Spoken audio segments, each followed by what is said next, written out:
Bonjour et bienvenue. Aujourd'hui, je vous propose de parler de Busycal 2, qui est sorti il y a maintenant quelques semaines et remplace l'ancienne version. Il faut savoir que l'on va perdre au passage la compatibilité avec Exchange. Néanmoins, Busycal 2 a toujours des spécificités qui en font un concurrent sérieux pour Calendar sur Mountain Lion ou iCal sur Lion tout court. Il est actuellement en prix de promo, la promotion devrait s'arrêter à la fin de l'année, et je vous propose de découvrir ses particularités. Je vais l'installer et on va le lancer rapidement. Au démarrage, si c'est la première fois que vous l'utilisez, vous aurez un utilitaire d'installation rapide. On clique sur Continue. Il va vous demander l'autorisation d'utiliser vos contacts en sachant que le glisser-déposer d'un contact directement sur le calendrier va créer un événement avec le contact en invité. Donc, je vais l'autoriser. Pour pouvoir bénéficier de la météo, il va également vous demander l'autorisation de localisation. Vous pouvez ici choisir d'activer et de montrer les alarmes directement dans Busycal, d'activer le menu dans la barre de menu, et de toute façon il ne vous donne pas le choix, il va créer des sauvegardes automatiques et vous demander de créer d'ailleurs un dossier directement dans votre dossier document. Vous pouvez ou non vous inscrire au mailing et vous avez ici de façon automatique l'import de vos calendriers à iCloud. Je rentre le mot de passe, il me demande l'accès au deuxième compte iCloud. On va s'intéresser à l'interface. Donc vous voyez ici le compte iCloud, le deuxième compte iCloud, les to-do qui sont des menus déroulants avec les différentes listes, et vous avez une rubrique ici qui est en fait le partage directement par Busycal. Nous le verrons tout à l'heure, je vais le masquer pour l'instant. Donc la fenêtre de Busycal, c'est ça. Lorsque vous êtes sur un événement, vous avez ici le panneau d'information directement accessible. Vous avez les to-do qui sont rangés directement par date. Par défaut, vous pouvez également les trier de façon manuelle, les trier par calendrier, priorité, et ainsi de suite. Par exemple, on va les trier par calendrier. Le mini calendrier ici est modulable, si vous pouvez masquer ou pas. Vous avez la barre de circulation, sachant que Busycal dispose de 4 vues, à savoir la vue par jour, par semaine, par mois, par année et la liste des événements. Bien sûr, une recherche est disponible, plein écran également.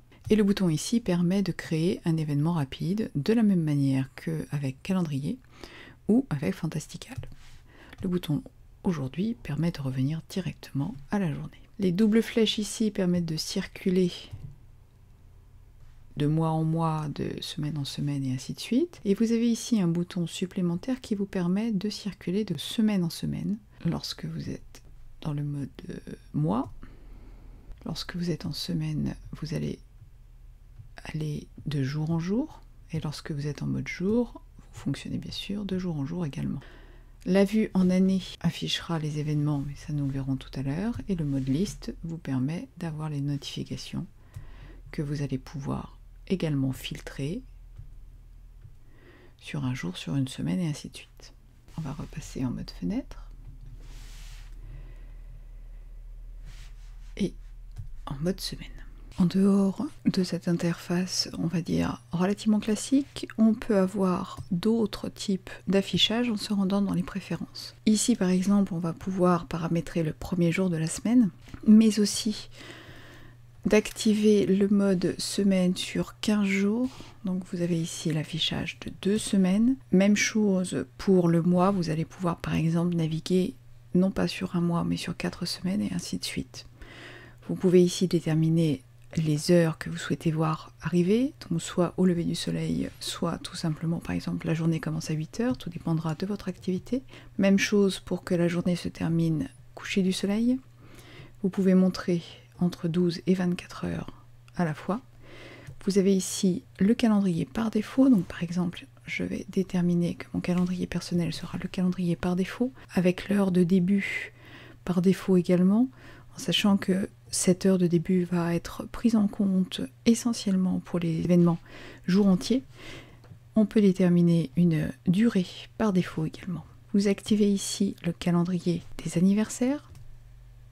Ici, vous avez la rubrique avec les 2 comptes que vous pouvez gérer manuellement. Remarquez que vous avez un rafraîchissement automatique dès qu'une modification est détectée. Pour ce qui est des to-do, même chose, vous déterminez une liste par défaut, puisque l'on peut avoir plusieurs listes de rappels. Vous allez ici déterminer laquelle va être systématiquement proposée. Vous pouvez choisir l'ordre de rangement des tâches à faire par calendrier, par tag. Ceux qui n'ont pas de date peuvent ou pas être masqués, et lorsque c'est complété, on peut également choisir de laisser par exemple uniquement ceux qui ont été complétés aujourd'hui, depuis hier, la dernière semaine, la dernière année, le dernier mois, ou tout simplement masquer toutes celles qui ont été déjà effectuées. Cette option permet de basculer automatiquement les tâches à faire dans le calendrier et également de montrer ceux qui ont été effectués ou non. Donc ça par exemple, il faut attribuer une date de fin, on va dire aujourd'hui, ou même demain. À partir de là, vous voyez que ma tâche est attribuée directement et apparaîtra dans le calendrier. Alors, par mesure de facilité, je vais ici repasser en mode 1 semaine, ce sera plus facile pour voir. Si je désactive l'option, il n'apparaîtra pas dans le calendrier, mais uniquement dans la liste latérale. Si j'active, il arrivera ici. Si j'ai fini mon activité, elle va rester, puisque j'ai proposé de les laisser une fois qu'ils sont remplis dans le calendrier, donc on verra la date à laquelle la tâche a été effectuée, alors qu'elle n'apparaîtra plus dans la liste selon ce que j'ai demandé, mais je pourrais éventuellement demander à les afficher également dans la liste latérale. Toutes les tâches qui n'auront pas été effectuées vont être reportées de jour en jour. Imaginons que, par exemple, cette activité devait être finie il y a 1 semaine. Donc je suis en retard, la tâche qui initialement a été affichée au 26 novembre va être reportée de jour en jour et va donc défiler pour rester toujours visible dans le calendrier. Les alarmes sont paramétrables par défaut avec ici les sons, mais aussi ajouter une alarme par défaut pour tout nouvel événement qui aurait un horaire. Donc on peut déterminer 5 jours avant et ainsi de suite.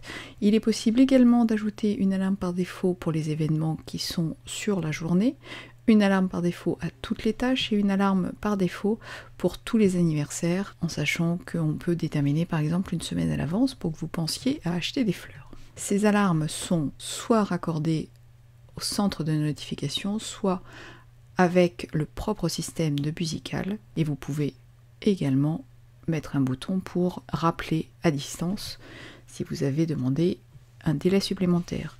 Ce délai supplémentaire est paramétrable. Vous pouvez également augmenter l'intervalle, ce qui n'est pas possible sur les notifications par défaut. Pour créer un événement, il suffit de double-cliquer à n'importe quel endroit. Comme j'ai déterminé une alarme par défaut, elle est directement programmée. Ici, je vais mettre un message. Je vais d'ailleurs la déplacer pour qu'elle sonne incessamment sous peu. Ici, j'ai demandé à avoir dans la fenêtre de notification. Voici donc une notification, tout ce qu'il y a de plus classique. Elle utilise directement le système de notification et je peux ici la faire disparaître. Si je demande maintenant que ce soit dans l'alarme spécifique de Busycal, donc j'ai créé un deuxième événement qui va utiliser non pas le centre de notification, mais les fenêtres de Busycal. On va continuer pendant ce temps-là la visite des préférences. Ici, il s'agit de ce que l'on va voir s'afficher par défaut sur le panneau de modification. Par exemple, vous allez pouvoir ajouter les tags, une URL, des notes. Tout ceci va configurer l'affichage latéral. Pour ce qui est de l'apparence, vous pouvez modifier les polices d'affichage ici. Donc on peut mettre en très large si on souhaite ou en small. Vous avez quelques couleurs de modification, des bannières. Les bannières étant ce qui s'affiche ici et ce que l'on va pouvoir créer, une bannière étant finalement un événement pleine journée. La police par défaut, la police des stickies qui sont des post-it et vous pouvez également montrer le numéro de semaine. L'affichage ici de la météo nécessite que la localisation soit autorisée. Il va vous trouver, vous pouvez afficher en Fahrenheit, en Celsius et mettre éventuellement par exemple en fond d'écran. Si je repasse en mode jour, j'ai ici la météo qui s'affiche derrière sur mon événement. Je peux simplement garder un badge ou bien même quelque chose d'extrêmement petit ici dans le titre. Donc on va mettre background. Je peux aussi activer la détection et l'affichage des phases de la lune avec pas de lune, le quart, le plein et ainsi de suite. Musical sauvegarde vos événements de façon automatique sur un intervalle déterminé. Il en gardera un nombre déterminé et vous choisissez l'endroit et le dossier que vous souhaitez dédier à cette opération.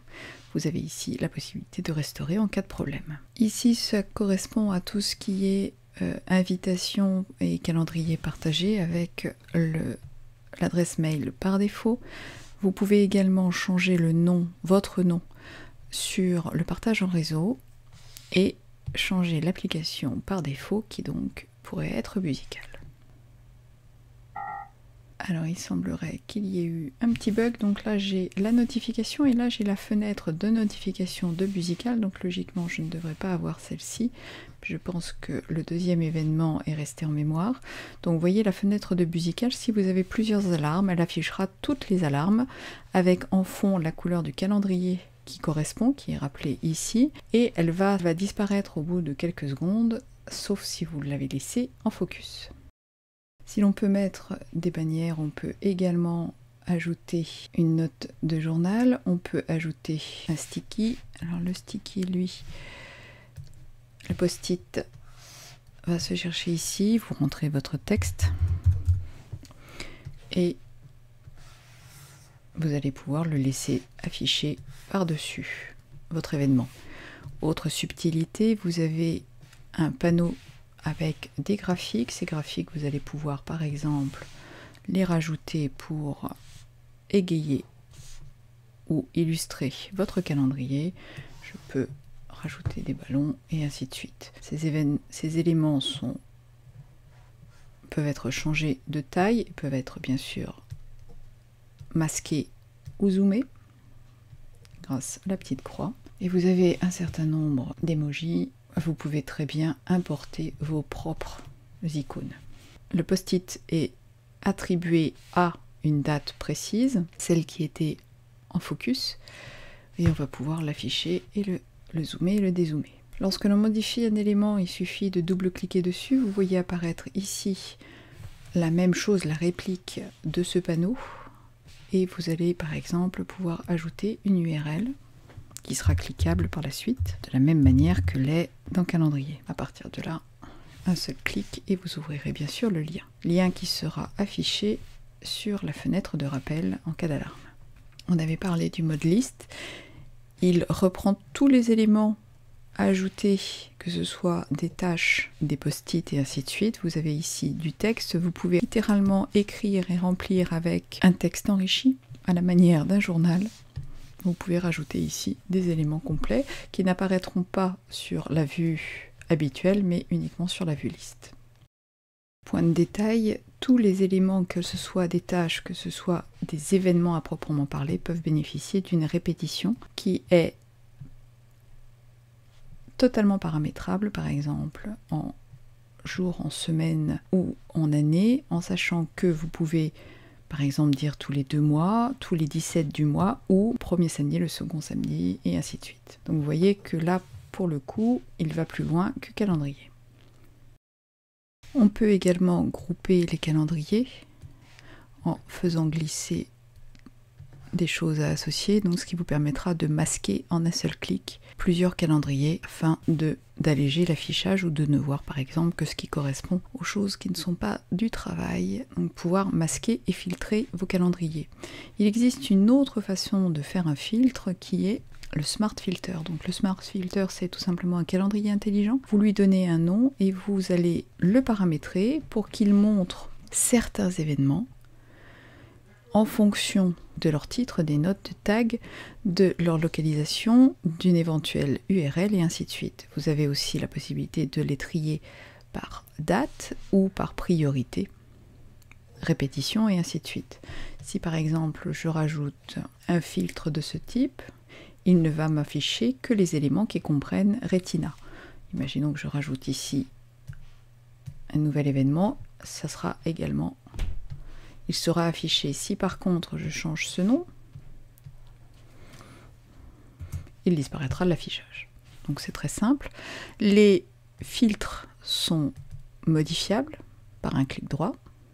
Comme vous le voyez, ils vont être ici notés. Donc ça c'est tous les éléments qui ne sont pas filtrés, et là c'est le filtre Retina. Je pourrais par exemple filtrer travail ou ainsi de suite. Donc encore une fois, c'est extrêmement souple et l'avantage c'est de pouvoir trier, le mettre en position, par exemple le mettre en position 2, se rappeler les événements qui sont masqués, et vous pouvez bien sûr associer différents critères vous permettant d'avoir un filtre totalement paramétrable.